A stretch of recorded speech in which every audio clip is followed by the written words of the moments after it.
yang merupakan sebuah instansi yang bertanggung jawab atas kebijakan moneter di wilayah negara tersebut. Nah, Bank Sentral ini berusaha untuk menjaga stabilitas nilai mata uang, stabilitas sektor perbankan, dan sistem finansial secara keseluruhan. Di Indonesia sendiri, Bank Sentral itu diselenggarakan oleh Bank Indonesia. Lalu ada sejarah singkat Bank Indonesia, seperti awal didirikannya itu pada tahun 1953 hingga tahun 1999 itu diterbitkan UU nomor 23 tahun 99 tentang penetapan bahwa Bank Indonesia ditetapkan sebagai bank sentral yang bersifat independen. Lalu di tahun 2004 direvisi kembali UU tersebut menjadi UU nomor 3 tahun 2004 yang tetap menetapkan bahwa Bank Indonesia secara sah menjadi bank sentral yang independen. Selanjutnya ada visi dan misi Bank Indonesia. Lalu ada pembahasan terkait nilai strategis Bank Indonesia, yang nilai-nilai strategis Bank Indonesia ini terdiri dari 5 nilai yang disebut Kita Kompak, yang terdiri dari kejujuran dan integritas, profesionalisme, keunggulan, lalu mengutamakan kepentingan umum, dan koordinasi dan kerjasama tim. Lalu ada 3 pilar utama Bank Indonesia. Yang pertama, menetapkan dan melaksanakan kebijakan moneter, mengatur dan menjaga kelancaran sistem pembayaran, serta menjaga stabilitas sistem keuangan. Selanjutnya saya membahas terkait teori pengarsipan. Yang pertama itu ada pengertiannya. Pengertiannya itu merupakan suatu proses mulai dari penciptaan, penerimaan, pengumpulan, pengaturan, pengendalian, pemeliharaan, dan perawatan, serta penyiapan arsip menurut sistem tertentu. Ini merupakan penjelasan dari beberapa ahli. Lalu saya juga menginput terkait fungsi dan tujuan dari teori pengarsipan. Menurut Lediana dan Ridwan di tahun 2019, arsip mempunyai fungsi yang sangat penting dalam berjalannya sebuah organisasi, yaitu sebagai sumber informasi dan sebagai pusat ingatan kolektif dalam memutuskan masalah atau dalam memutuskan sebuah kebijakan. Nah, selanjutnya saya juga membahas terkait sistem pengarsipan di Bank Indonesia, karena di Bank Indonesia sendiri ini memiliki sebuah pedoman baku dalam mengelola arsip, yaitu pada manajemen dokumen Bank Indonesia atau disebut MDBI. MDBI ini didukung dengan sebuah sistem aplikasi kearsipan yang disebut Bank Indonesia Record Management System. Nah, di aplikasi ini saya diberi kesempatan kemarin untuk menggunakan sistem aplikasi ini untuk mengarsip. Selanjutnya masuk ke bab 3 terkait gambaran umum tempat praktik kerja. Pada bab ini saya menjelaskan secara singkat terkait sejarah KPW BI Solo. Selain itu ada struktur organisasi dan beberapa tugas pokok serta produk-produk pada setiap unit yang ada. Nah, ini merupakan kantor perwakilan Bank Indonesia yang beralamat di Jalan Jenderal Sudirman, nomor 15, Kampung Baru, Kecamatan Pasar Kliwon, Kota Surakarta, Jawa Tengah.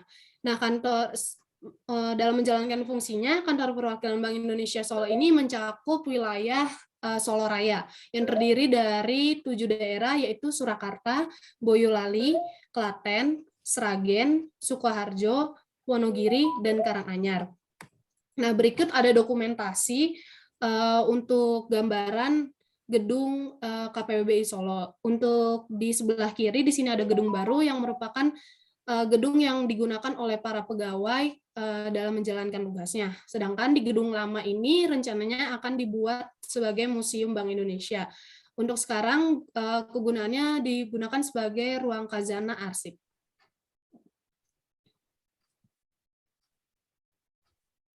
Nah, selanjutnya di sini ada struktur organisasi.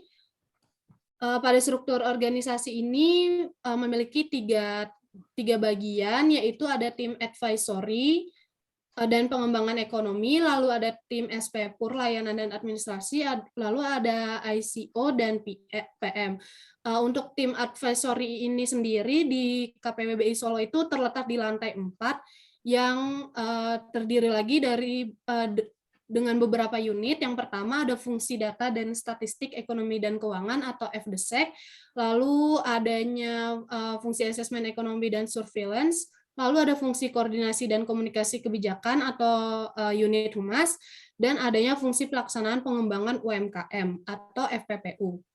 Nah, untuk di lantai 2 ada ruang kerja untuk tim SPPUR layanan administrasi. Di sini itu ada bagian kasir, di mana bagian kasir ini menerima penukaran uang untuk setiap hari Rabu.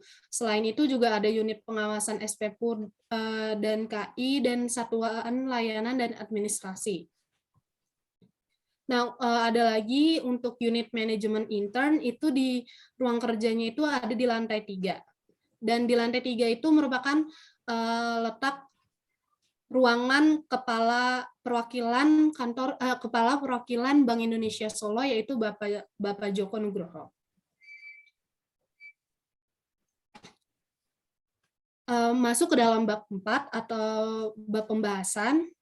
Di sini di bab 4 saya menjelaskan rincian kegiatan yang saya lakukan selama berada di KPWBI Solo selama 10 hari kerja.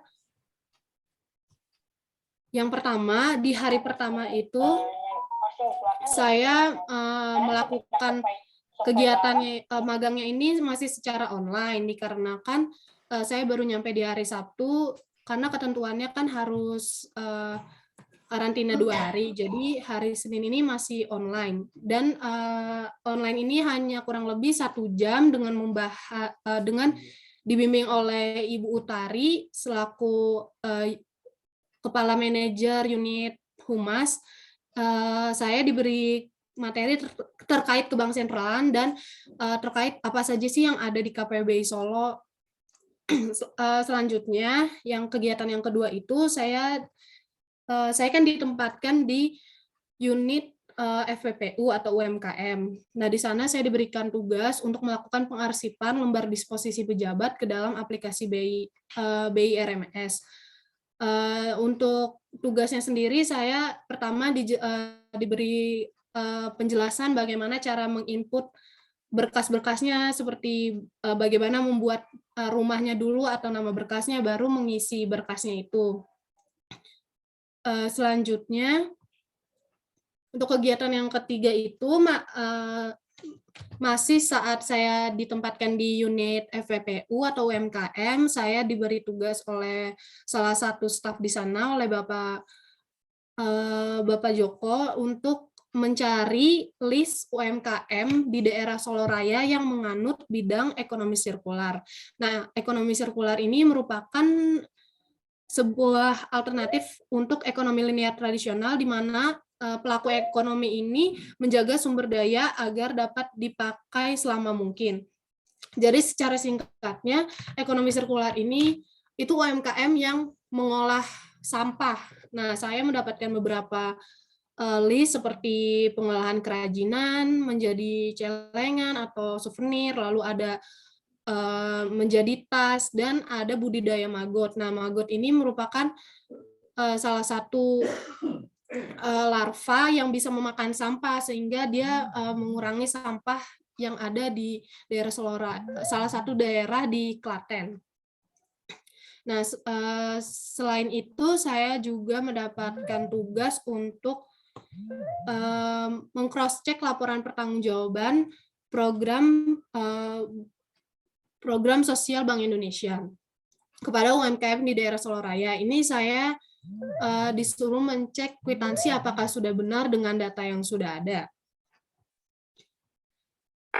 Selanjutnya, di sini saya ditempatkan juga di unit manajemen intern, di mana di unit ini saya diberikan tugas untuk merapikan arsip-arsip yang ada di ruang khazanah arsip. Ini merupakan salah satu gambaran ruang khazanah arsip.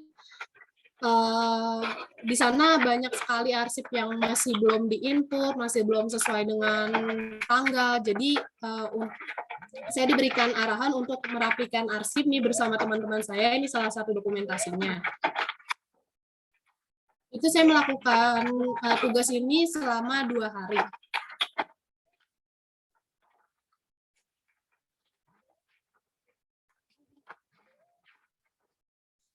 Selanjutnya di hari terakhir atau hari Jumat itu, kebetulan di Solo ini, KPBI Solo ini sedang sibuk karena mempersiapkan acara dengan Bapak Gubernur Bank Indonesia, yaitu Bapak Peri Warjio. Maka selama saya di KPBI Solo juga tidak begitu banyak pekerjaan yang bisa saya kerjakan karena para staf di sana tuh sibuk untuk mempersiapkan kegiatan ini. Nah, kegiatannya itu ada seminar dan webinar Outlook Ekonomi dan Bisnis tahun 2022. Nah, sebenarnya acara ini diadakan di sebuah hotel di daerah Solo, namun saya dan teman-teman yang lainnya tidak mendapatkan kesempatan untuk datang langsung, sehingga kami diarahkan untuk mengikuti kegiatan tersebut secara online. Nah, selain itu, saya juga telah membuat daftar pemenang buku Gen BI atau Generasi Bank Indonesia. Lalu saya juga mendapatkan pembekalan materi terkait digitalisasi non-tunai atau KRIS.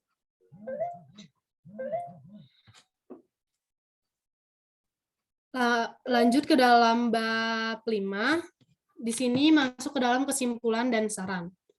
Kesimpulan yang saya dapatkan selama melaksanakan kegiatan praktik kerja lapangan atau invitasi magang di KPBI Solo, penulis ditempatkan di 2 unit, yaitu fungsi pelaksanaan pengembangan UMKM atau FPPU, yang merupakan salah satu bagian dari tim advisory, dan diletakkan di unit manajemen intern.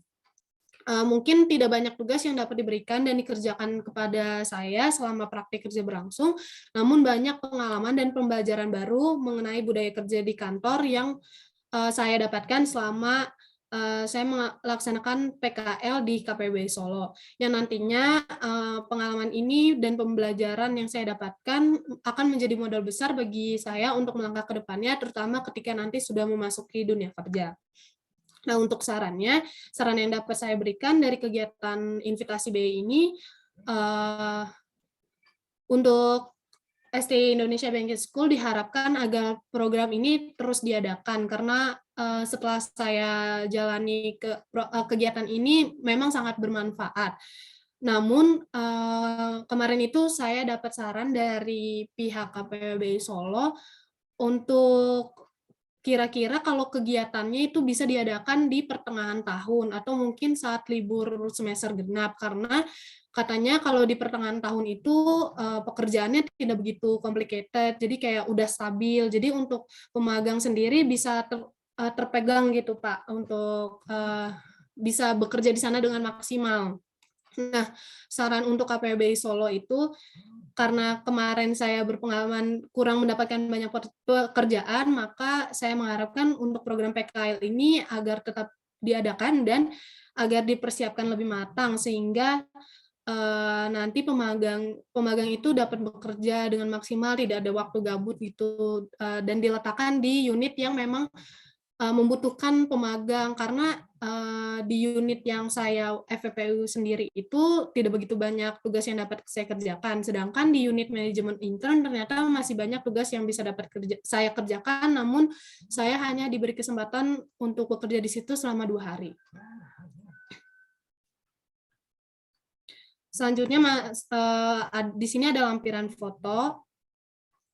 Nah, di sini di sebelah kiri ini saya foto bersama salah satu staf unit manajemen intern sebelum meninggalkan KPBI Solo. Lalu ini dokumentasi saya dan teman-teman lainnya di depan KPBI Solo. Lalu ini ada dokumentasi lagi, ini ketika saya dan teman-teman yang lain merapikan arsip, lalu ini berada di ruang khazanah. Ini di lorong lantai 3 karena cahayanya bagus, jadi saya foto-foto di sana. Terus ini di ruangan UMI itu tempat saya dan teman-teman yang lain bekerja. Ini salah satu gambaran ruangan, ini di lantai 4, ini bagian FPPU. Ini ruangan saya menunggu dapat kerjaan atau saya mengerjakan suatu kerjaan. Nah, untuk yang ini itu di lantai 2 di unit manajemen intern, ini merupakan gambaran ruang khazanah. Nah, di sini ada dokumentasi video ringan untuk dokumentasi untuk di depan KPBI Solo. Nah, karena kebetulan KPBI Solo ini terletak benar-benar di pinggir jalan, jadi memang langsung pusat kota.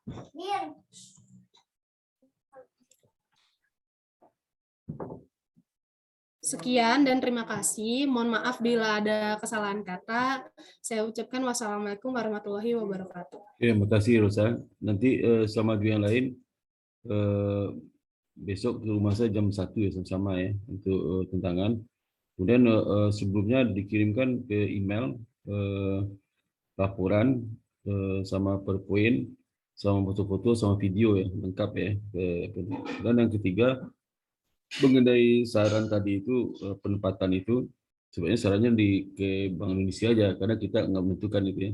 Nanti kamu koreksi aja pada Bank Indonesia diharapkan penempatan sesuai dengan kebutuhan bidang itu aja. Dan di kita kan menyerahkan kepada mereka lebih tahu. Kemudian juga mengenai jadwal ya, jadwal B itu dengan apakah libur panjang atau enggak ya. Itu terkait dengan kurikulum kita. Kalau libur panjang mana? Libur panjang sebelumnya kamu belum bisa mengambil ke bank sentralan. Libur panjang berikutnya kamu nanti mepet dengan bank 6 bulan, 4 bulan ya. Nggak bisa. Jadi kalau nanti misalnya libur panjang berikut ini, libur panjang bulan September ini kamu ikut Juli. Nanti mahasiswa bisa teriak itu, ini gimana sih IBS nih, saya nak aja untuk kan tempat jaga magang sudah habis magang pergi nanti bangun lagi nggak bisa bernapas lagi kan. Kan kelompok-kelompok itu ngomongnya kasar-kasar tuh ya, jadi susah juga ya. Nah ini terbaik ya, sudah kita lakukan kajian. Kalau sebelumnya mengambil bank sentral baru selesai 4 belum selesai semester 4 kan, ilmunya belum begitu banyak ya. Kalau nanti setelah semester 6 setuju nggak bisa itu nanti nggak bisa 3,5 tahun kan. Jadi banyak pertimbangan lah, tidak sesederhana itu. Ya, kita sudah ada semuanya. Ya berapa kemungkinan tuh hanya ini yang bisa ya pas akhir semester 5 pas diambil ya. Pas terang udah diambil tuh ya. Nah itu jadi nggak bisa kita mengatakan jadwalnya berubah gitu saja ya itu. Ya tapi saran untuk kita masukkan saran itu, tapi yang paling tidak saran jadwal itu tidak segampang aplikasi luas lah ya. Kalau di BI yang kerja itu cuma di Solo aja, tempat lain itu nggak ada masalah kan, masalah kerja seperti biasa aja. Mungkin Solo aja ada kedatangan guru BI dia panik gitu ya, kerjanya. Jadi nggak apa-apa kita terima aja. Dan itu di BI itu kan sudah tiap tahun acara Januari itu. Ya, gitu aja Mbak Rosa. Makasih banyak atas partisipasinya untuk hari ini. Ya. Berikutnya Baik, terima kasih Pak. ya, Pak, mohon maaf sebelumnya Pak, saya izin besok belum bisa ikut tanda tangan karena saya ada acara Pak. Ya, nggak apa-apa, nggak apa. Nanti mungkin menyusul ya Pak. Ya, oke, nggak apa. Oke. Ya, baik, terima kasih banyak ya Pak Sparta. Sama-sama Mas Rosa. Oke, berikutnya siapa lagi di sini? Nada ya, silakan Nada. Bapak, mohon maaf, itu mungkin Silvi dulu Pak tadi. Oh itu, Silvi nanti aja, kamu dulu nanti. Iya Nat, nggak apa-apa, jadi terakhir aja. Ada aja. Iya Pak. Ya, saya izin share screen ya Pak.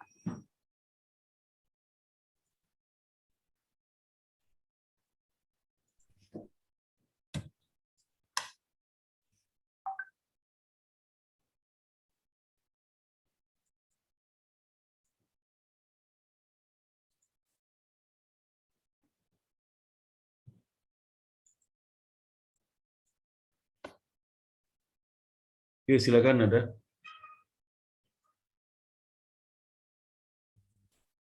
Pak, masih loading kalau di saya.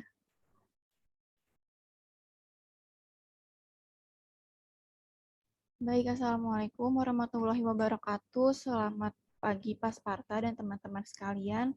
Pada kesempatan kali ini, saya ingin memaparkan hasil laporan praktik kerja lapangan saya dengan judul Supporting Pekerjaan dalam Penyusunan Laporan Perekonomian Provinsi atau LPP Jawa Timur pada Kantor Perwakilan Wilayah Bank Indonesia Surabaya atau Provinsi Jawa Timur.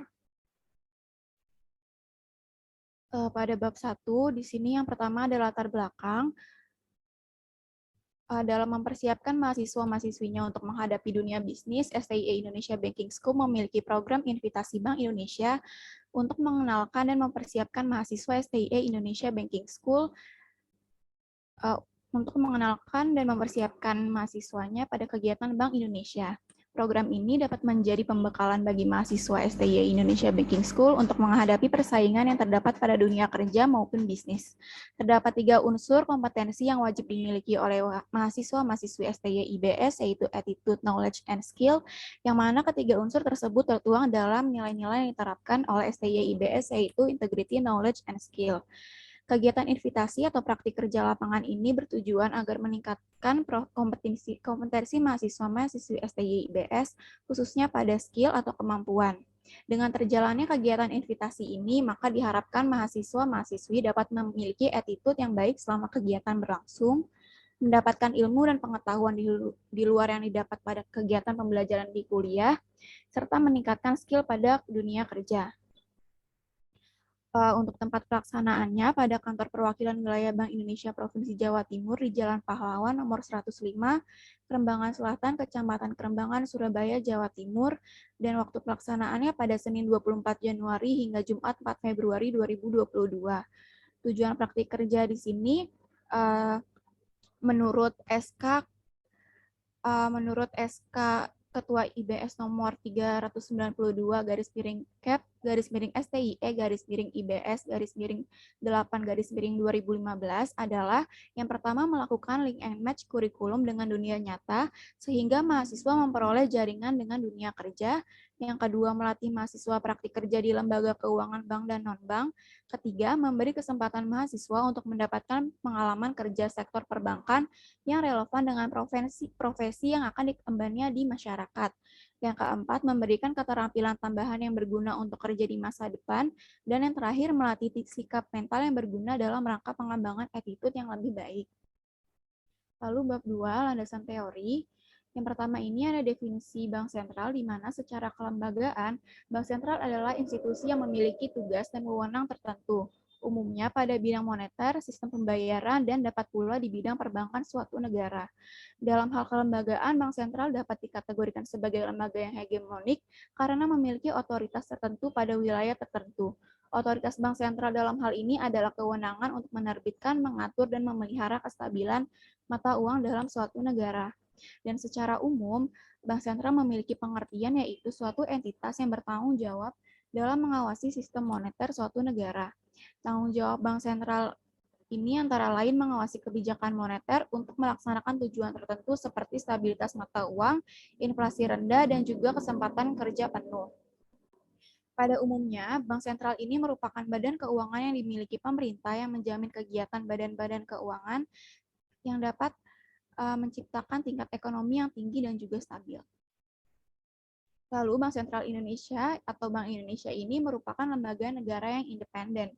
Bank Indonesia sebagai bank sentral memiliki kedudukan dan tugas yang terpisah dan diatur oleh Undang-Undang Bank Sentral yang diterbitkan pada tahun 1968.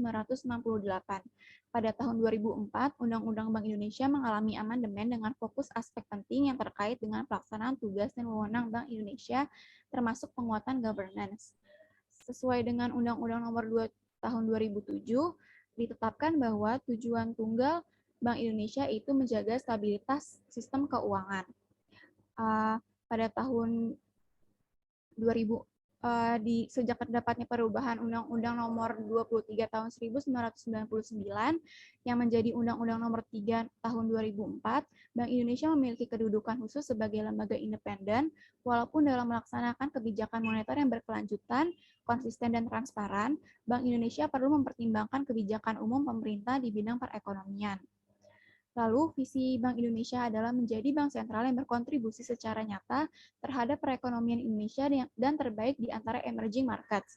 Lalu, untuk misinya, mencapai dan memelihara stabilitas nilai rupiah melalui efektivitas kebijakan moneter dan bauran kebijakan Indonesia, lalu turut menjaga stabilitas sistem keuangan melalui efektivitas kebijakan makroprudensial Bank Indonesia dan sinergi dengan kebijakan makroprudensial Otoritas Jasa Keuangan. Yang ketiga, turut mengembangkan ekonomi dan keuangan digital melalui penguatan kebijakan sistem pembayaran Bank Indonesia dan sinergi dengan kebijakan pemerintah serta mitra strategis lain. Yang keempat, turut mendukung stabilitas makroekonomi dan pertumbuhan ekonomi yang berkelanjutan melalui sinergi bauran kebijakan Bank Indonesia dengan kebijakan fiskal dan reformasi struktural pemerintah serta kebijakan mitra strategis lain. Yang kelima, memperkuat efektivitas kebijakan Bank Indonesia dan pembiayaan ekonomi termasuk infrastruktur melalui akselerasi pendalaman dan pasar keuangan. Yang keenam, turut mengembangkan ekonomi dan keuangan syariah di tingkat nasional hingga di tingkat daerah, dan yang terakhir memperkuat peran internasional organisasi, sumber daya manusia, tata kelola, dan sistem informasi Bank Indonesia. Lalu nilai-nilai strategis dari Bank Indonesia itu, yang pertama ada trust and integrity, kedua professionalism, ketiga excellence, empat public interest, dan yang kelima coordination and teamwork. Lalu, Bank Indonesia memiliki satu tujuan tunggal dalam kapasitasnya sebagai bank sentral, yaitu mencapai dan memelihara kestabilan nilai rupiah, di mana dua aspek yang terkandung dalam kestabilan nilai rupiah ini antara lain kestabilan nilai mata uang terhadap barang dan jasa, serta kestabilan terhadap mata uang negara lain. Lalu dalam mencapai tujuan tunggalnya itu, Bank Indonesia didukung oleh 3 pilar utama yang juga merupakan 3 bidang tugasnya. Yang pertama itu ada menetapkan dan melaksanakan kebijakan moneter, yang kedua mengatur dan menjaga kelancaran sistem pembayaran, dan yang terakhir menjaga stabilitas sistem keuangan di Indonesia. Lalu untuk keuangan BI, yang pertama mengeluarkan alat pembayaran yang sah dari suatu negara, yang kedua merumuskan dan melaksanakan kebijakan moneter, yang ketiga mengatur dan menjaga kelancaran sistem pembayaran, yang keempat menjaga sistem keuangan, dan yang kelima menjalankan fungsi sebagai lender of the last resort.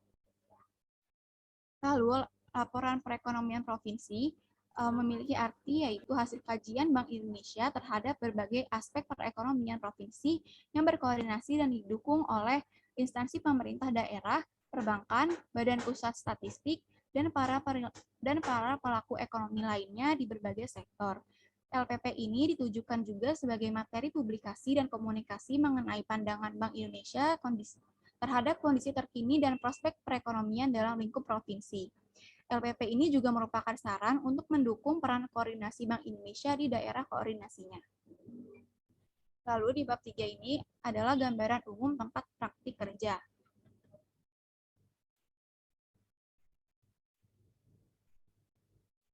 Yang pertama, sejarah dan perkembangan KPW Bank Indonesia Provinsi Jawa Timur. Kantor Perwakilan Wilayah Bank Indonesia Provinsi Jawa Timur atau Bank Indonesia Surabaya secara de jure didirikan pada 1 Juli 1953. Direksi The Javas Bank membentuk Komisi Surabaya dengan tugas mengkaji tentang kemungkinan pendirian kantor cabang Surabaya pada tahun 1928. Lalu pada tanggal 14 September 1829, The Javas Bank Surabaya ini didirikan. Selama beberapa tahun sejak dinasionalisasikan menjadi Bank Indonesia Surabaya, Bank Indonesia Surabaya ini masih menempati kantor The Javas Bank di lokasi yang sama dan akhirnya menempati gedung baru pada tahun 1973, di mana itu adalah di Jalan Pahlawan nomor 105, dan untuk gedung Bank Indonesia Surabaya adalah di foto yang sebagai berikut. Lalu untuk produk-produk perusahaan, di sini saya hanya sebelumnya mohon maaf jika ada suara-suara berisik ya Pak. Di sini saya memasukkan yang di grup perumusan dan implementasi kebijakan ekonomi dan keuangan daerah. Yang pertama itu ada fungsi data statistik dan keuangan atau FDSEK. Produk yang pertama itu adalah buku statistik ekonomi dan keuangan daerah atau Sekda dan data olahan. Yang kedua diary notes liaison dan laporan liaison bulanan dan juga triwulan, dan juga ada laporan hasil survei, dan yang ketiga data laporan bank dan non-bank dan pengenaan sanksi dan atau retret sanksi atas kepatuhan laporan. Lalu untuk yang fungsi pelaksanaan pengembangan UMKM, KI dan Syariah atau FPP UKIS, yang pertama ada kajian, rekomendasi, serta implementasi program pengembangan UMKM. Yang kedua laporan koordinasi, komunikasi, dan kerjasama dengan stakeholder, yaitu pemerintah daerah, perbankan, dan juga internal Bank Indonesia terkait keuangan inklusif dan syariah. Dan yang ketiga, laporan monitoring dan evaluasi usaha syariah. Dan yang terakhir ada unit kehumasan, yang pertama itu ada usaha, strategi pelaksanaan dan laporan pelaksanaan PSBI, termasuk beasiswa dan program magang. Yang kedua, laporan pelaksanaan program komunikasi di daerah. Yang ketiga, pelayanan data dan informasi pada publik serta program networking dengan stakeholders daerah. Yang keempat, pengelolaan perpustakaan Bank Indonesia dan BI Corner. Dan yang terakhir adalah terlaksananya kegiatan edukasi. Berikut adalah struktur organisasi KPWBI di Jawa Timur yang terdiri dari grup perumusan dan implementasi Kekda, grup SPP, SPPUR dan MI, lalu ada ICO dan PM. Untuk fungsi dan tugas bagian tempat praktik kerja, yang pertama di FDSEK itu mengumpulkan informasi, mengolah dan menyusun sekda untuk kebutuhan stakeholders internal dan eksternal, lalu melaksanakan survei dan kegiatan liaison dalam rangkaian mendukung perumusan kebijakan Bank Indonesia dan fungsi advisory, dan yang terakhir mengelola dan menata usahakan data, laporan dan kepatuhan laporan bank dan non-bank. Lalu untuk FPP UKIS, yang pertama melaksanakan program pengembangan UMKM dalam rangka meningkatkan kapasitas ekonomi, daerah, dan pengendalian inflasi, lalu melakukan kegiatan koordinasi kerjasama dan komunikasi dengan stakeholders dalam rangka pengembangan UMKM dan implementasi model usaha pesantren dan usaha syariah lainnya di keuangan inklusif di daerah. Lalu yang ketiga, melaksanakan monitoring dan evaluasi terhadap implementasi model bisnis usaha pesantren dan usaha syariah lainnya dan juga keuangan inklusif di daerah. Dan untuk unit kehumasan, yang pertama, mengelola pelaksanaan program sosial Bank Indonesia atau PSBI termasuk beasiswa dan pelaksanaan magang. Yang kedua, menyusun dan melaksanakan program komunikasi BI Wide One Voice, serta menyediakan layanan informasi publik. Yang ketiga, mengelola perpustakaan Bank Indonesia dan BI Corner. Yang keempat, mengelola penyelenggaraan kegiatan edukasi kebang sentralan, sosialisasi, dan capacity building kepada stakeholders. Dan yang terakhir, mengelola forum-forum koordinasi dengan stakeholders dan juga komunitas penerima beasiswa Bank Indonesia. Lalu di bab 4 pembahasan, saya yang pertama membahas tentang tugas dan fungsi untuk divisi saya, yaitu grup perumusan kebijakan ekonomi dan keuangan daerah provinsi, yaitu KEKDAP, di mana tugas dan fungsinya dalam yang pertama melaksanakan koordinasi penyusunan dan quality assurance terhadap asesmen dan kajian, monitoring pelaksanaan tingkat tindak lanjut arah kebijakan ekonomi dan keuangan daerah oleh KPWDN provinsi, serta penanganan isu-isu strategis terkait Kekda lintas provinsi di wilayah koordinasinya. Yang kedua, melaksanakan riset terkait kebijakan ekonomi dan keuangan di wilayah koordinasinya. Dan yang terakhir, melaksanakan penyusunan asesmen ekonomi dan keuangan daerah, serta kegiatan advisory kebijakan kepada kepala daerah dalam rangka mendukung pengendalian inflasi, serta pengembangan ekonomi dan keuangan daerah. Lalu ada pun produk-produk dari grup perumusan KEKDAP. Yang pertama itu ada ringkasan ekonomi nasional atau RER, di mana RER ini ditujukan sebagai materi pemantauan atau tracking terhadap hasil pembahasan rapat evaluasi ekonomi dan keuangan daerah atau REKDA yang sebelumnya untuk mendukung perumusan materi kebijakan rapat Dewan Gubernur yang diadakan secara bulanan. Lalu ada laporan analisis pengendalian inflasi daerah atau LAPID yang ditujukan sebagai materi asesmen pemantauan inflasi daerah berdasarkan angka rilis BRS inflasi terakhir untuk mendukung pelaksanaan koordinasi pengendalian inflasi daerah TPID. Lalu ada surat gubernur produk domestik regional bruto atau PDRB dan inflasi, surat asumsi makro, analytical notes. Lalu ada juga laporan kegiatan TPID, di mana TPID ini merupakan tim pemantauan dan pengendalian inflasi daerah yang berbentuk forum koordinasi yang dibentuk oleh Bank Indonesia untuk membantu pencapaian tingkat inflasi dan juga menjaga tingkat inflasi agar tetap rendah dan stabil. Lalu laporan perekonomian Provinsi Jawa Timur yang dahulunya ini disebut oleh kajian ekonomi regional atau KER, yang merupakan asesmen ekonomi dan keuangan domestik dalam perspektif regional dan atau perekonomian daerah atau provinsi yang disusun secara berkala atau secara triwulanan. Cakupan asesmen LPP itu ada ringkasan eksekutif, perkembangan ekonomi makro daerah, keuangan pemerintah, perkembangan inflasi daerah, pembiayaan daerah serta pengembangan akses keuangan dan UMKM, penyelenggaraan SPPUR, ketenaga kerjaan dan kesejahteraan masyarakat, prospek ekonomi daerah, dan juga tabel indikator ekonomi daerah. Lalu ada pertemuan tahunan Bank Indonesia, lalu East Java Economic Forum, yang merupakan forum pembahasan perkembangan ekonomi Jawa Timur dalam bentuk call for paper, lalu forum kajian ekonomi dan keuangan daerah, keuangan regional atau KEKR, di mana KEKR ini merupakan asesmen ekonomi dan keuangan daerah yang disusun secara berkala dan dibagi menjadi dua sesuai dengan target pembaca atau pengguna informasinya. Yang pertama itu internal. Kalau KEKR internal itu terdiri dari RER, dan KEKR eksternal itu terdiri dari LPP dan juga LAPIT. Aktivitas praktik kerja lapangan ini saya laksanakan selama 10 hari, dengan 1 hari merupakan hari libur nasional, yaitu tanggal 1 Februari. Lalu kegiatan ini dilaksanakan dari 24 Januari sampai 4 Februari 2022 dengan bimbingan dari Ibu Nesa Febriane pribadi yang merupakan ekonom junior pada Kekdape. Lalu di hari pertama ini saya bertemu dan berkenalan dengan PIC kami, yang PIC magang kami yaitu Ibu Eka Setiawati, dan diarahkan untuk mendapatkan pembekalan terkait gambaran umum KPW BI Surabaya terkait unit kerja manajemen intern dan logistik yang dijelaskan oleh Ibu Rini dan Bapak Zainul. Setelah itu saya juga bertemu dengan Bapak Rizky selaku Kepala Unit Kehumasan yang mengkoordinasikan program magang dan memaparkan juga terkait ketentuan untuk pelaksanaan magang pada KPW BI Surabaya. Lalu kegiatan terakhir saya di hari pertama itu adalah mengikuti rapat TPID melalui Zoom meeting terkait bahan pokok berupa cabai dan bawang. Lalu di hari kedua, saya mendapatkan pembekalan unit kerja dari unit kerja FDSEC terkait struktur organisasi, tugas dan fungsi, lalu produk-produk FDSEC, dan lebih dalamnya itu mengenai survei dan liaison yang dilakukan oleh FDSEC oleh Ibu Dea dan juga Ibu Sakde. Setelah itu saya juga mendapatkan pembekalan unit kerja dari FPP UKIS yang dipaparkan oleh Bapak Didit terkait tugas,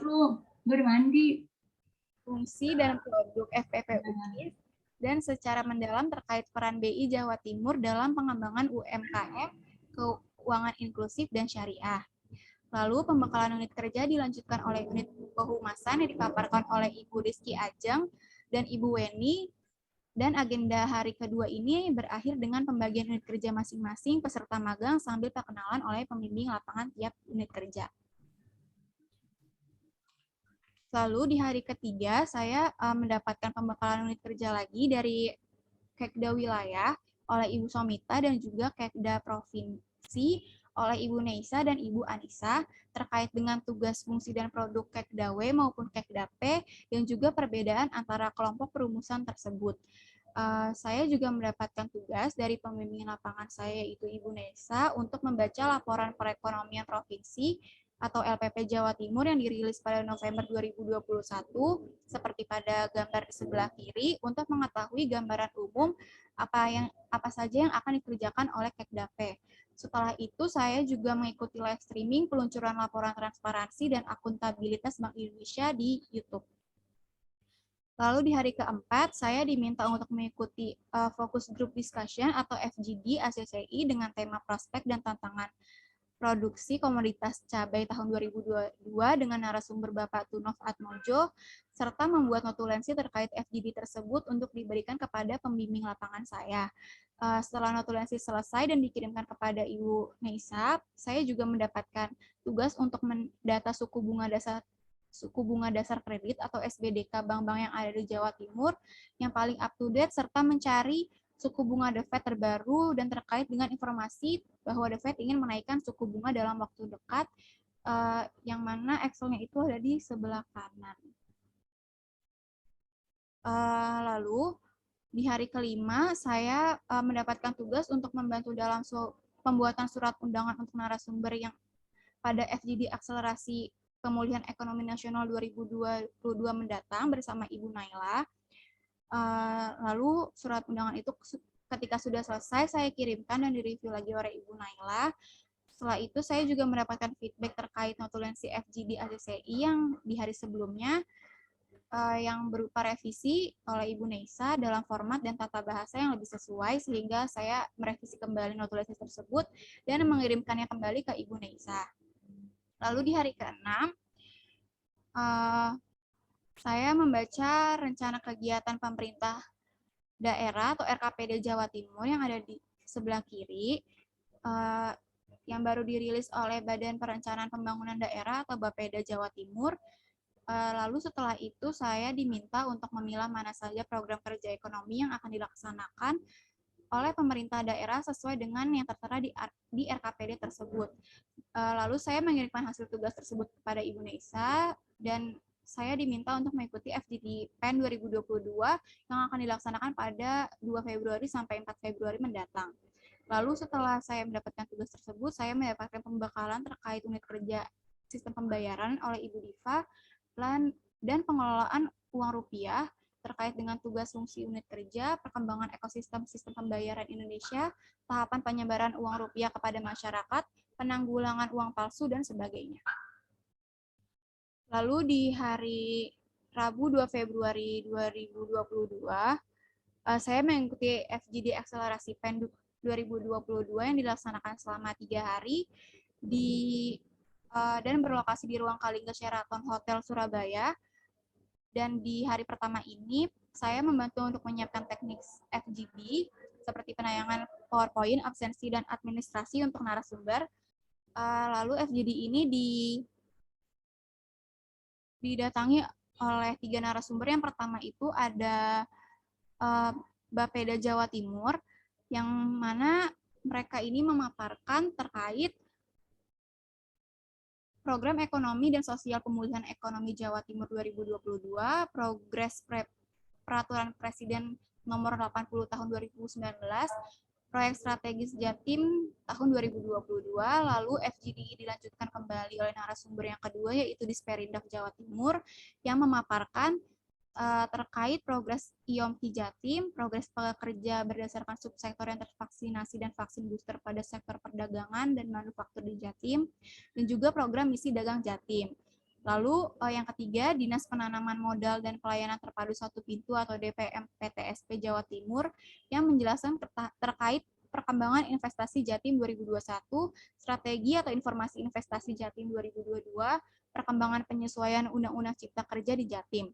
Lalu seluruh pemaparan narasumber dilanjutkan dengan pendalaman oleh pihak BI melalui pertanyaan kepada narasumber. Lalu di hari ke-9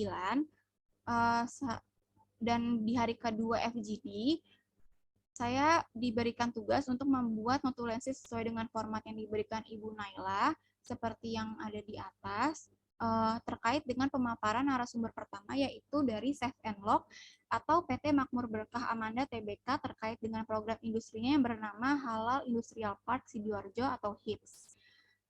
Narasumber HIPS ini menjelaskan terkait perkembangan tingkat okupansi dan daftar korporasi yang sudah masuk beserta korporasi terkait.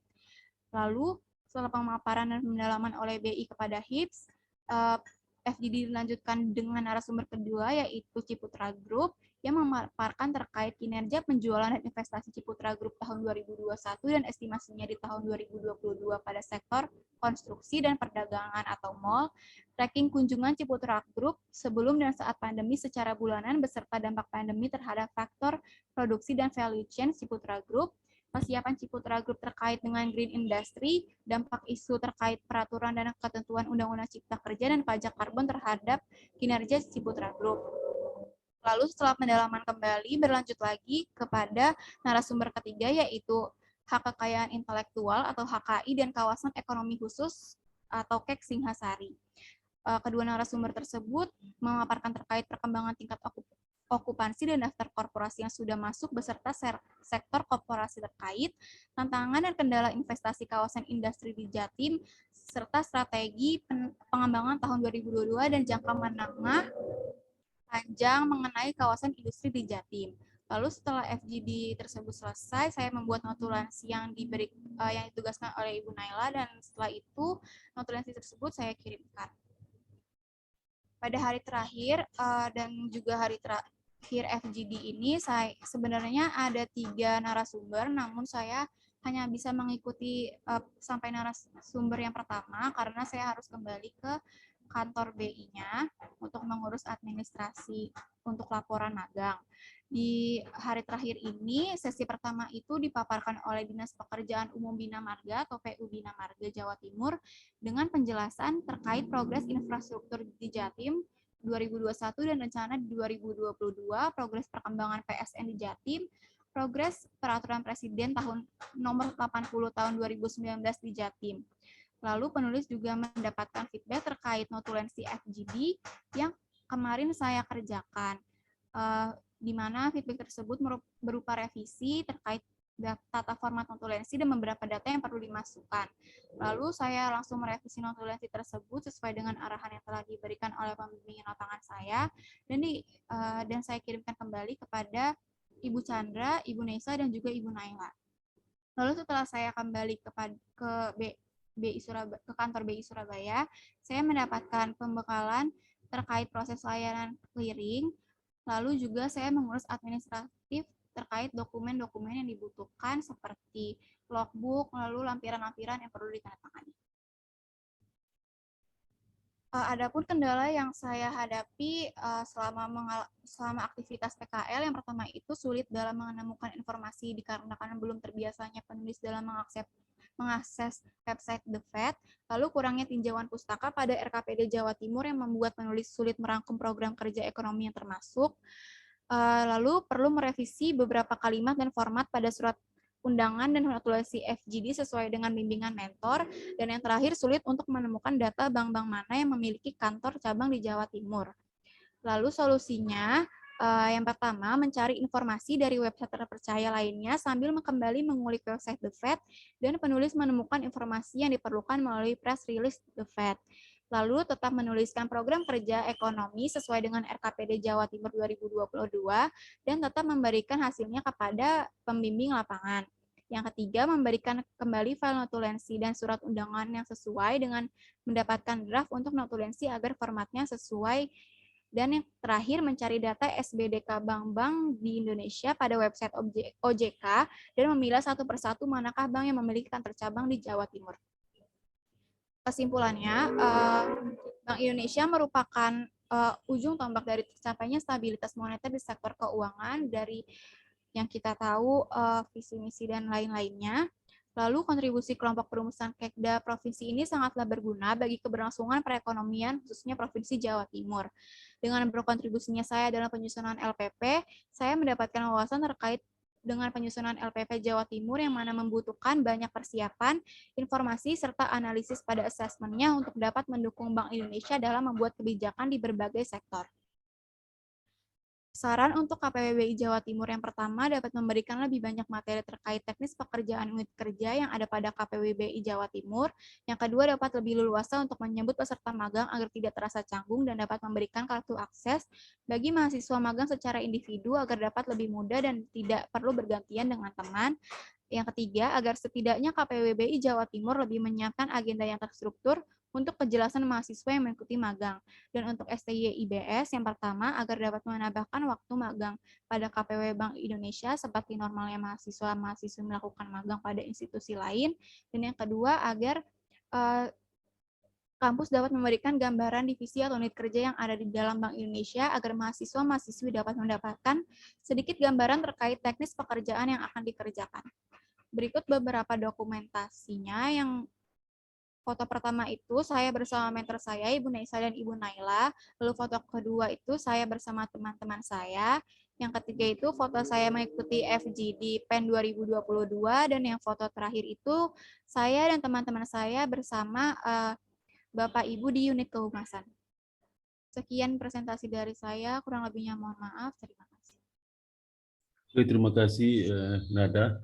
Ya, Pak.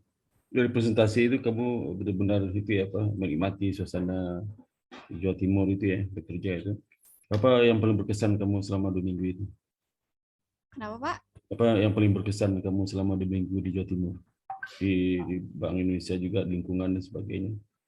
Yang paling berkesan itu saya itu harus 3 hari nggak sama teman-teman saya, itu benar-benar dari saya tuh harus nggak di kosan sampai nggak di kantor bareng gitu sih Pak. Jadi saya benar-benar sendiri, nggak sama teman-teman saya tidur sendiri, saya ngerjain apa-apanya sendiri gitu Pak. Ya, Dan kenapa tuh? karena saya harus nginep di hotelnya Pak. Boleh tuh, oh iya. Isolasi. Kenapa Pak? Ya, itu apa? Eh, itu mandiri. Apa, isolasi mandiri. Enggak Pak, jadi kan FGD-nya itu di hotel Pak. Oh, kamu ikut DVD-nya BI. Iya, nah itu di Oh, hotel, jadi saya 3 hari tuh harus di hotel juga tidurnya sampai enak dan dong kamu diajak ke hotel sama mereka. enak Pak, cuma Wah, makannya dikit memang banget. hotel bintang 5 kali kan? Iya Pak. Hotel bintang 5, makan enak segala macam. Bertiga kamu di situ, bertiga berapa orang? Saya itu berempat di Surabaya, cuma yang ikut FGD itu cuma saya Pak. Oh, kamu sendiri. Wah, udah beruntung kamu ya. Apa tugas dari begitu apa menotulen? Saya lebih ke teknis-teknisnya, terus saya juga bikin notulensi Pak, Oh iya iya. buat isu-isu strategisnya Oke. gitu. Oke deh Meta, tolong di email ke saya ya, laporan PPT, foto-foto, video segala macam ya. Nanti kamu ke rumah saya itu sama teman-teman ya, dari minggu satu ya. Itu aja Iya Mbak Pak. Neda, terima kasih banyak Neda. Iya, makasih Pak. Oke. Oke, berikutnya siapa lagi yang berikutnya? Si Jadi cuma sebentar ya 10 menit ya. Waktu udah ada mepet nih ya. Iya, Oke, Pak. siapa lagi tuh? Si Dewi, tolong Dewi. Dewi. Baik, Pak. Izin share screen ya, Pak. Ya Dewi, silakan.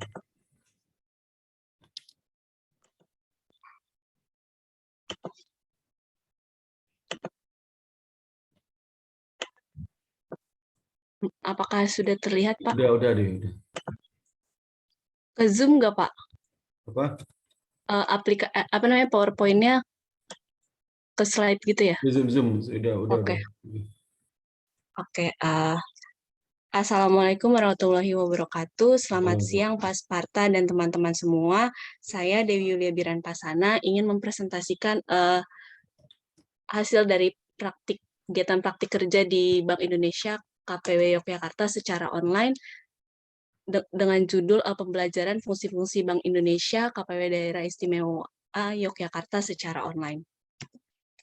Untuk yang pertama ini, di sini saya latar belakangnya itu program visitasi Bank Indonesia merupakan salah satu program dari STI Indonesia Banking School. Kegiatan ini wajib diikuti oleh seluruh mahasiswa Indonesia Banking School sebagai salah satu syarat untuk melaksanakan sidang skripsi. Nah, kegiatan praktik kerja ini sesuai dengan kurikulum Merdeka Belajar Kampus Merdeka. Kurikulum ini tentunya merupakan kebijakan dari Menteri Pendidikan Kebudayaan dan Ristek Teknologi dengan tujuan dapat mendorong untuk menguasai ilmu yang berguna untuk memasuki dunia kerja. Kemudian untuk tujuan pembelajarannya di sini, tujuan praktik kerjanya di sini salah satunya yaitu mengetahui bagaimana praktik di lapangan dibandingkan dengan yang diperoleh di kampus sesuai kurikulum IBS. Kemudian yang kedua, memperoleh keterampilan tambahan yang berguna sebagai bekal masuk di dunia kerja. Untuk landasan teorinya di sini saya memasukkan Bank Sentral Indonesia, yaitu Bank Indonesia adalah Bank Sentral Republik Indonesia sesuai dengan pasal 23D Undang-Undang Dasar Negara Republik Indonesia. Di sini saya juga menampilkan tujuan dan tugas dari Bank Indonesia. Di sini ada tujuan tunggal Bank Indonesia dan tugas Bank Indonesia, tugas dan fungsi Bank Indonesia yang telah dituangkan dalam bentuk gambar berisi 3 pilar. Untuk sejarah KPW Yogyakarta, kantor Bank Indonesia Yogyakarta dibuka pada tanggal 1 April 1879 sebagai kantor dari The Java Chase Bank ke-8 di atas tanah hak milik sendiri. Pendiriannya ini bertujuan untuk mengakomodasi usulan perusahaan yang memberikan kepentingan bisnis di daerah ini. Nah, usulan ini langsung disambut baik oleh direksi dan Dewan Komisaris pada saat itu. Kemudian di tanggal 9 Maret 1942 kegiatan operasional ini sempat berhenti. Kemudian kembali aktif lagi di tanggal 22 Maret 1950 dengan diberlakukannya Undang-Undang Nomor 11 garis miring 1953 pada tanggal 1 Juli 1953. Nah, seiring dengan perkembangan kegiatan operasional yang meningkat, kantor bank diperluas pada tanggal 4 Februari 1993. Gedung barunya ini bersebelahan dengan gedung lama diresmikan. Selanjutnya, sebutan kantor cabang Yogyakarta sejak tanggal 1 Agustus 1996 berubah menjadi Bank Indonesia Yogyakarta. Untuk kegiatan operasional kantor perwakilan Bank Yogyakarta, kantor perwakilan Bank Indonesia Yogyakarta ini dipimpin oleh Bapak Budiarto Setiawan selaku Kepala Perwakilan Bank Indonesia Daerah Istimewa Yogyakarta. Kantor perwakilan Bank Indonesia Yogyakarta melaksanakan kegiatan operasionalnya dalam merumuskan dan mengimplementasikan kebijakan ekonomi daerah serta mengimplementasikan kebijakan sistem pembayaran dan pengawasan sistem pembayaran pengelolaan uang rupiah daerah Istimewa Yogyakarta. Di sini saya menampilkan struktur organisasi dari KPW Yogyakarta. Kemudian masuk di pembahasan di bab 4, kegiatan praktik kerja di Bank Indonesia KPW Yogyakarta direncanakan akan dilaksanakan secara offline dari tanggal 25 Januari 2022 hingga tanggal 4 Februari 2022. Namun terdapat kendala yang dialami oleh kami peserta batch 1 kegiatan praktik kerja Yogyakarta, yaitu salah satu pesertanya terdeteksi COVID-19. Untuk itu, pelaksanaan kegiatan praktik kerja ini dilaksanakan secara online sesuai dengan arahan dari Bank Indonesia KPW Yogyakarta untuk mengantisipasi adanya penyebaran virus yang semakin meluas. Untuk hari pertama, di tanggal 25 Januari, penulis melaksanakan kegiatan praktik kerja Bank Indonesia KPW Yogyakarta. Materi pertama yang dibawakan oleh Ibu Dwiarti Laras Putri yang berjudul ke Bank Sentralan. Kegiatan praktik kerja online ini dilaksanakan dari jam 10 sampai jam 11. Narasumber menjelaskan definisi dari bank sentral, yaitu bank yang memegang simpanan bank lain dan menggunakannya untuk settlement pembayaran antar bank. Bu Dwi juga menjelaskan tiga tugas Bank Indonesia, yaitu stabilitas sistem keuangan, stabilitas moneter, dan stabilitas sistem pembayaran.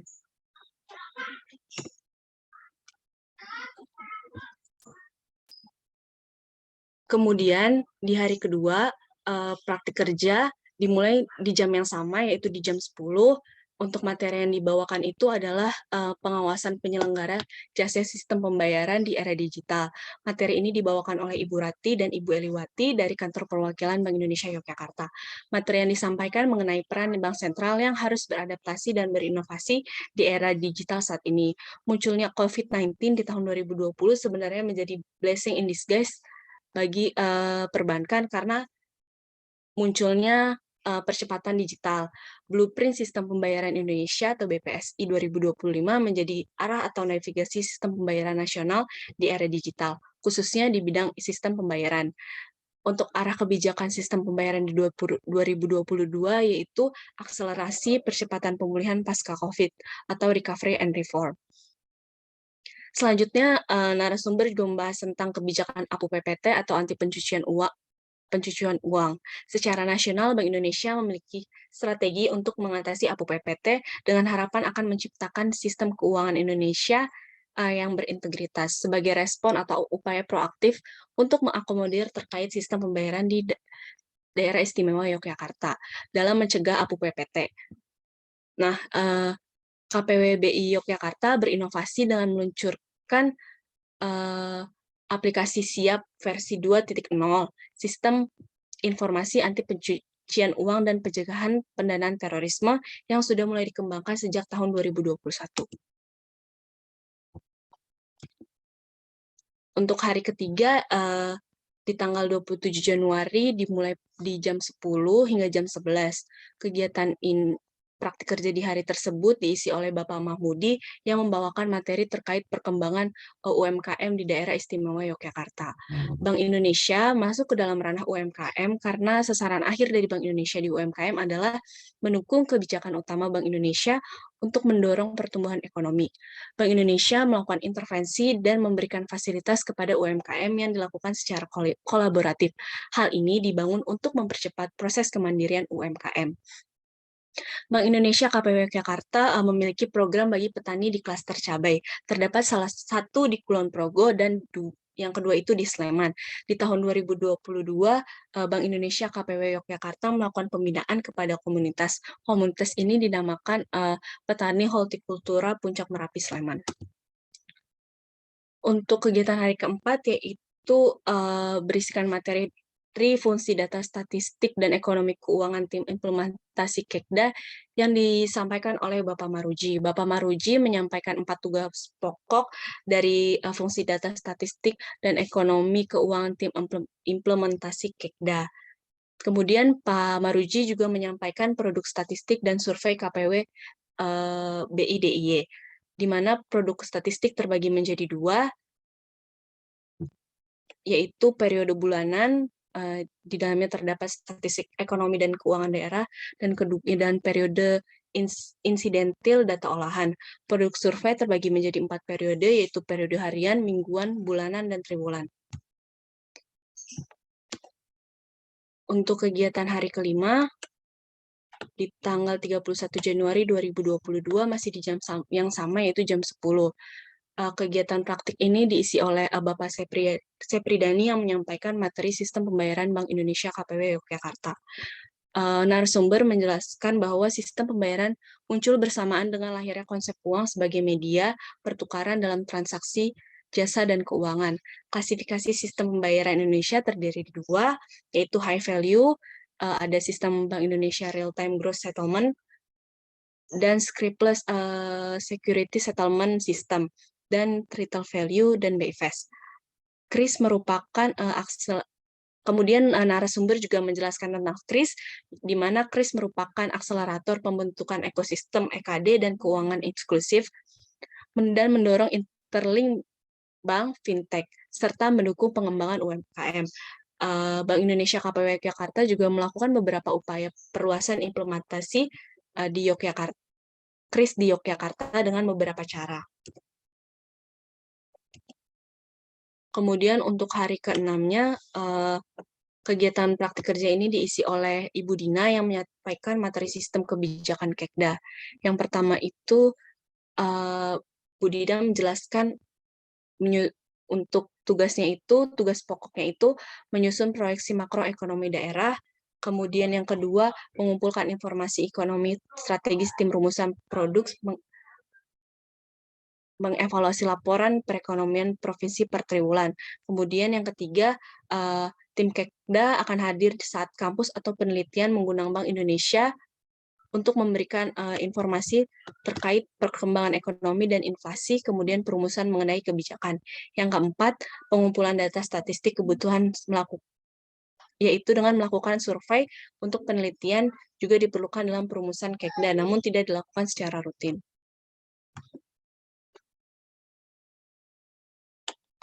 Untuk hari ke-7, materi disampaikan oleh Bapak Slamet Widianto yang berasal dari yang menyampaikan materi organisasi tim manajemen intern BIKPW Yogyakarta. Kegiatan masih sama dilaksanakan di jam 10. Pak Slamet menyampaikan bahwa manajemen intern ini dikepalai oleh penjabat atau kepala tim. Terdapat 3 bagian di manajemen intern. Yang pertama itu ada fungsi logistik, SDM sekretariat dan pengamanan, fungsi protokol, dan unit keuangan kepala unit. Untuk kegiatan hari ke-8 atau hari terakhir diisi oleh Bapak Sukoco dan Bapak Heru Subandono yang menyampaikan materi tentang pengelolaan uang rupiah. Narasumber menyampaikan sebagai alat pembayaran, uang memiliki karakteristik alat pembayaran universal, animois, widely accepted, mudah digunakan, low cost, dan berfungsi sebagai mitigasi risiko. Narasumber juga menyampaikan bahwa seluruh tahapan dalam pengelolaan uang rupiah dikendalikan oleh Bank Indonesia. Kesimpulannya, kegiatan praktik kerja online di Bank Indonesia KPW Yogyakarta memberikan 8 materi yang berbeda di setiap harinya, yaitu kebank sentralan, pengawasan jasa sistem pembayaran di era digital, pengembangan UMKM di Yogyakarta, fungsi data statistik dan ekonomi keuangan tim implementasi Kekda, sistem pembayaran Bank Indonesia, perumusan kajian ekonomi daerah Bank Indonesia, organisasi tim manajemen intern, dan yang terakhir itu pengelolaan uang rupiah. Materi ini disampaikan oleh pegawai dari Bank Indonesia KPW Yogyakarta. Saat mengikuti kegiatan praktik kerja secara online, penulis menghadapi kendala di bagian sinyal internet. Meskipun penulis merasa kecewa karena kegiatan praktik kerja dilaksanakan secara online, namun penulis mendapatkan kesempatan waktu luang untuk mengunjungi beberapa tempat wisata di daerah Yogyakarta. Untuk sarannya, selama penulis mengikuti kegiatan praktik kerja online, penulis ingin memberikan saran kepada BI Yogyakarta bahwa sebenarnya sebaiknya Bank Indonesia KPW Yogyakarta itu tetap melakukan TR setelah 3 hari peserta kegiatan praktik kerja melakukan kontak erat dengan salah satu pasien yang terkena COVID-19, sehingga jika didapatkan hasil tes yang negatif, maka peserta dapat melaksanakan praktik kerja secara offline. Kemudian, kegiatan praktik kerja sebaiknya dilaksanakan lebih berinovasi atau tidak monoton setiap harinya, karena di sini saya penulis merasa seperti mengikuti kegiatan webinar, bukan kegiatan praktik kerja. Nah, ini dokumentasinya kegiatan praktik kerja secara online. Nah, di sini saya mau ajak teman-teman jalan-jalan ke Yogyakarta via online. Ya, bagus nih, ya. Nah, ini apa nih? Foto pertama apa?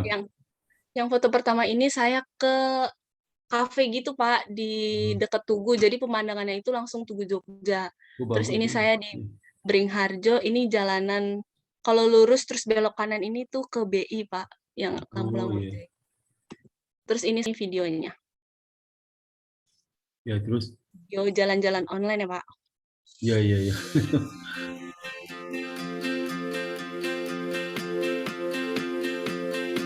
Soalnya video enggak itu ya, enggak landscape apa?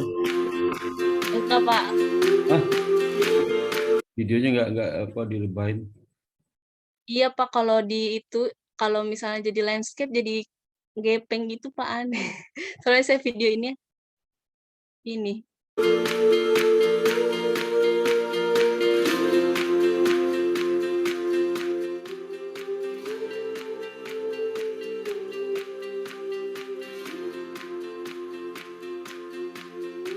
Gak kemana-mana aku mau ya.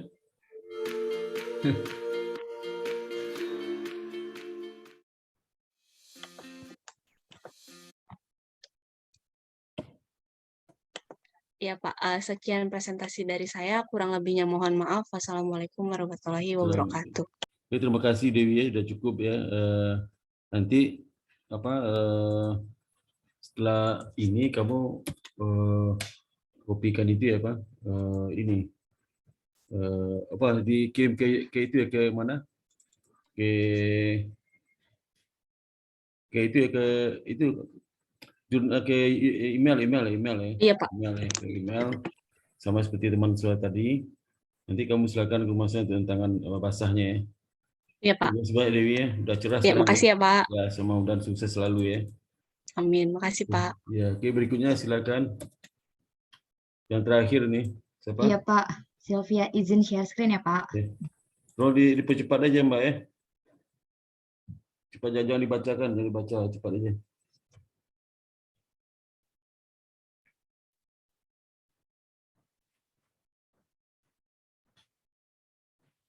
Apakah sudah terlihat Pak? Udah. Baik Pak, saya mulai ya Pak. Assalamualaikum warahmatullahi wabarakatuh.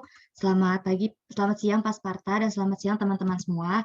Saya di sini akan melaporkan hasil invitasi Bank Indonesia KPW BI Jawa Barat untuk kegiatan hibah barang inventaris dan non-inventaris pada KPW Bank Indonesia Jawa Barat.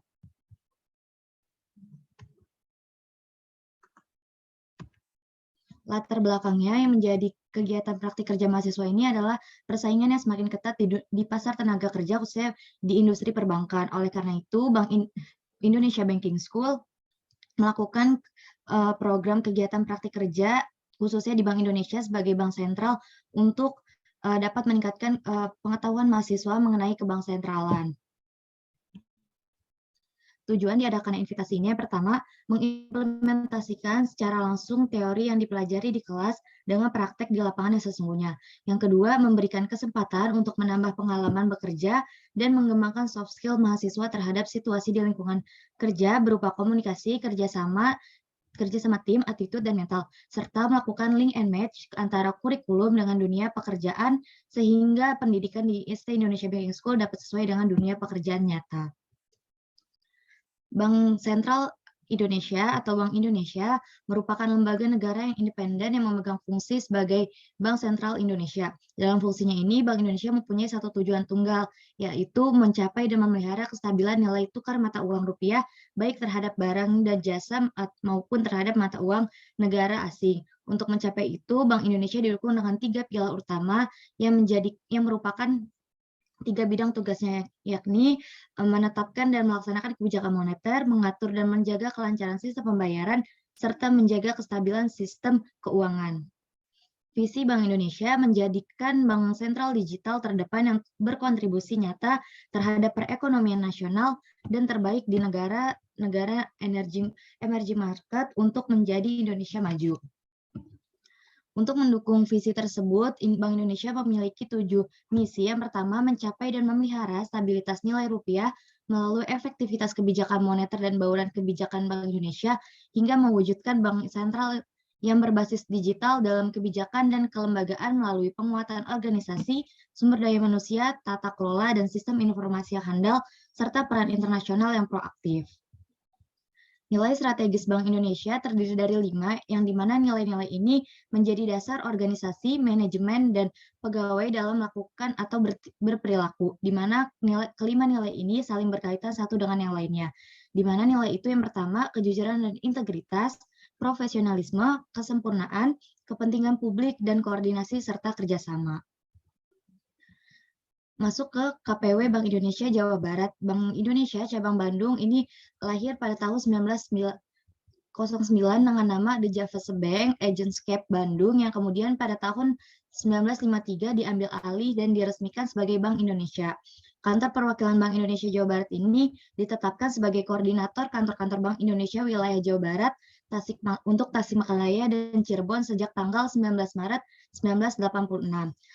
Untuk saat ini, Kantor Bank Indonesia Jawa Barat dipimpin oleh Bapak Herawanto dan Bank Indonesia ini terletak di Jalan Braga nomor 108. Berikut ada struktur organisasi KPW Bank Indonesia Jawa Barat yang terdiri dari 4 garis besar. Yang pertama ada Grup Perumusan dan Implementasi Kekda, Grup Sistem Pembayaran, Pengelolaan Uang Rupiah, dan Manajemen Internal. Kemudian ada Internal Control Officer, dan Personal Management, di mana untuk grup perumusan dan implementasi Kekda ini terdiri dari 3, ada kelompok perumusan Kekda Provinsi, divisi pengimplementasian Kekda, dan unit kehumasan. Kemudian di divisi implementasi SP, PUR, dan MI terdiri dari tim implementasi kebijakan SP dan pengawasan SP PUR, kemudian ada tim implementasi PUR, dan tim manajemen internal. Fungsi dan tugas bagian tempat praktik kerja. Yang pertama ada tim manajemen intern. Di sini melakukan administrasi data dan informasi sumber daya manusia di satuan kerja, kemudian mengelola SDM non-organik, melakukan fungsi pelaksanaan anggaran dan administrasi pajak kerja, hingga melaksanakan kegiatan operasional pengamanan personil, material, lingkungan, dan acara kedinasan yang diselenggarakan oleh pihak internal dan atau eksternal di wilayah kerjanya. Ini merupakan produk atau output yang dihasilkan oleh tim manajemen internal, di mana ada laporan rekapitulasi anggaran dan kebutuhan fungsi logistik dan fungsi SDM, kemudian laporan perencanaan, pemenuhan, penatausahaan, dan pemeliharaan, serta pengadaan barang dan jasa termasuk inventaris kantor, ATK dari satuan kerja. Kemudian yang ketiga ada data dan informasi sumber daya manusia dari satuan kerja tersebut. Pekerjaan teknis yang dilakukan oleh saya, yang pertama, saya penempatannya itu di divisi implementasi SPPUR dan manajemen internal untuk lebih khususnya di tim manajemen internal dengan fungsi logistik. Tim manajemen internal pada KPW Bank Indonesia ini memegang fungsi sebagai operasional dan organization support untuk dapat menunjang kegiatan Bank Indonesia. Tim manajemen internal ini terdiri dari fungsi logistik, fungsi SDM, dan fungsi kesekretariatan dan fungsi keuangan. Di fungsi logistik berperan untuk melakukan perencanaan, pemenuhan, penatausahaan, dan pemeliharaan, serta pengadaan barang dan atau jasa termasuk inventaris kantor dan alat tulis kantor satuan kerja. Praktik kerja hari pertama, di sini saya membantu Ibu Rica Mubarokah dari fungsi logistik untuk merekapitulasi rencana anggaran biaya asuransi kendaraan bermotor dengan memasukkan tarif premi atau kontribusi asuransi dari setiap kendaraan Dinas Bank Indonesia Jawa Barat sesuai dengan surat edaran dari Otoritas Jasa Keuangan nomor 6 tahun 2017. Untuk praktik kerja hari kedua, saya diminta untuk membantu Ibu Diana dari fungsi sumber daya manusia untuk mengupdate CV pegawai organik Bank Indonesia Bank Jawa Barat dengan mengecek dan mengunduh CV masing-masing pegawai dari sistem Bank Indonesia sesuai daftar nama yang diberikan, kemudian membuat soft file Excel untuk menginput dan memindahkan sandi fisik dari data barang inventaris rumah istirahat Jalan Tubagus Ismail, serta membantu menginput data barang inventaris dan non-inventaris yang untuk dihibahkan di hari berikutnya. Ini merupakan praktik kerja hari ketiga, adanya pengarahan atau briefing dari fungsi logistik mengenai proyek penghapusan barang inventaris dan non-inventaris milik Bank Indonesia Jawa Barat yang sudah tidak bernilai ekonomis. Setelah briefing dilakukan, kami mengunjungi basement untuk melihat secara langsung kondisi barang inventaris yang akan dihibahkan. Kemudian membuat dokumen pendukung proses hibah berdasarkan dari setiap proposal pengajuan, yaitu dokumen pendukungnya ada surat jalan, berita acara serah terima, dan berita acara pemeriksaan. Praktik kerja ke hari keempat, di sini mulai mengikuti proses penyerahan atau pengangkutan barang hibah dari Bank Indonesia kepada dua yayasan pertama, yaitu ada Yayasan Darul Hikmah dan DKM Babul Muslim. Alur prosesnya itu yang pertama, memberikan kesempatan dulu untuk memilih sendiri barang mana yang diperlukan oleh pihak yayasan. Yang kedua, melakukan pendataan sebelum barang dimuat ke dalam truk, dan pendataan dilakukan dengan cara dicatat dan didokumentasikan dari setiap barangnya dan sesuai dengan sandi fisik atau barcode yang tersedia di barang tersebut. Yang ketiga, melampirkan daftar barang pada setiap dokumen, kemudian penandatanganan dokumen oleh petugas PAM, pembawa barang, dan kepada Kepala Tim Manajemen Internal yaitu Ibu Endang Abdiah.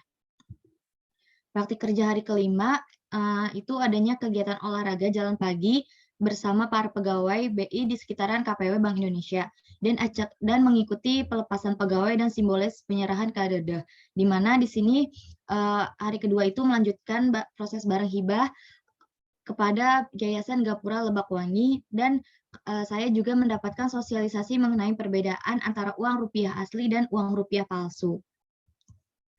Hari ke-6 melanjutkan proses hibah barang, yaitu kepada penerima keempat dan kelima, SD Islam Mutiara Hati dan Yayasan Asyidik, serta merekap hasil dokumentasi barang yang dihibahkan ke dalam file dari setiap penerima hibah, lalu kita unggah ke dalam Google Drive sebagai arsip.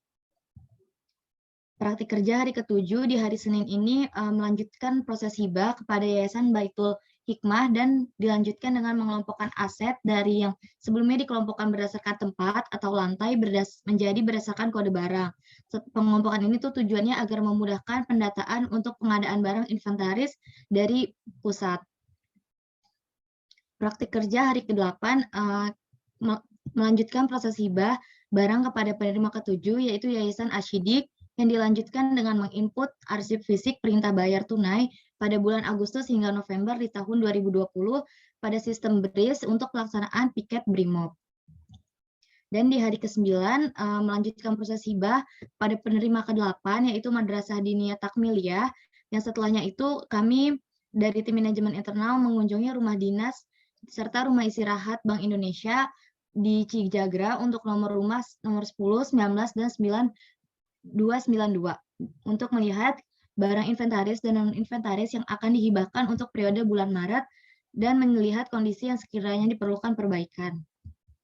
Di hari terakhir tidak ada kegiatan praktik kerja, oleh karena itu saya dan rekan saya melakukan diskusi dengan Pak Rifan dari fungsi tim logistik mengenai prosedur penghapusan aset barang inventaris dan non-inventaris dengan cara hibah di KPW Bank Indonesia Jawa Barat. Kemudian kendala dan jalan keluar terkait pekerjaan teknis di tim manajemen internal yang saya Pak, hadapi. Pak, jangan dibaca cepat aja, lama banget waktunya nih. Ya. Iya Pak, yang Tolong. pertama kendalanya itu adanya kesulitan mencatat dan mendokumentasikan karena ada fisik barcode yang luntur, kemudian adanya beberapa revisi karena dokumen Bank Indonesia banyak yang hilang karena virus, dan yang ketiga itu kendalanya ketika minta tanda tangan kesulitan untuk aksesnya.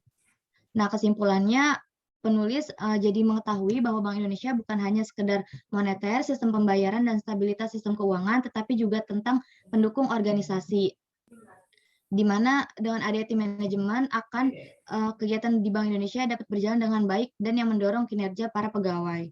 Nah, sarannya itu saat pembekalan di awal mungkin Bank Indonesia dapat lebih banyak mengenali materi mengenai fungsi setiap divisi, kemudian lebih banyak adanya sesi sharing knowledge, dan mungkin bisa meminjamkan kartu akses. Ini videonya Pak untuk kegiatannya. Ya.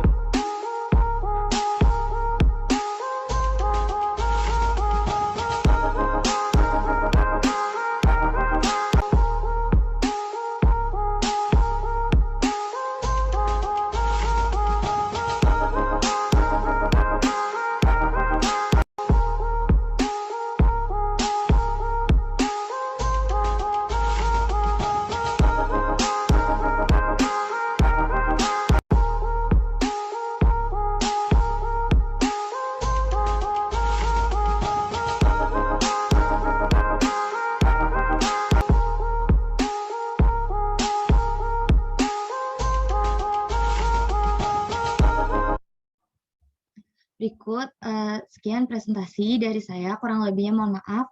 Wassalamualaikum warahmatullahi wabarakatuh. Oke, terima kasih kepada Sylvia ya. Nanti silakan di email, saya lengkap semua yang sudah disampaikan sama teman-teman kamu tadi ya.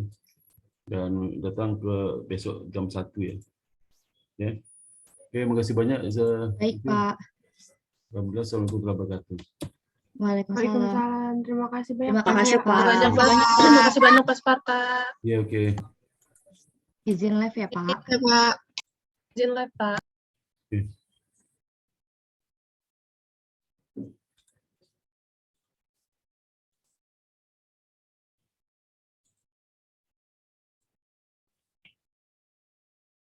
Oke, berikutnya ini bimbingan yang masa lama dulu ya. Nanti yang baru berikutnya. Oke, silakan Pingkan. Kamu apa lagi Pingkan? Udah selesai kan? Udah Pak, jurnal. Oh, jurnal nanti aja apa? Jurnal itu kamu pakai yang format saja, jurnal saya. Udah ya? selesai Pak. Selesai, Saya ya? perlu tunjukin ke Bapak nggak? Oh iya, oke, silakan sebentar aja, oke, silakan. Izin share screen ya Pak. Oke, silakan. Ya.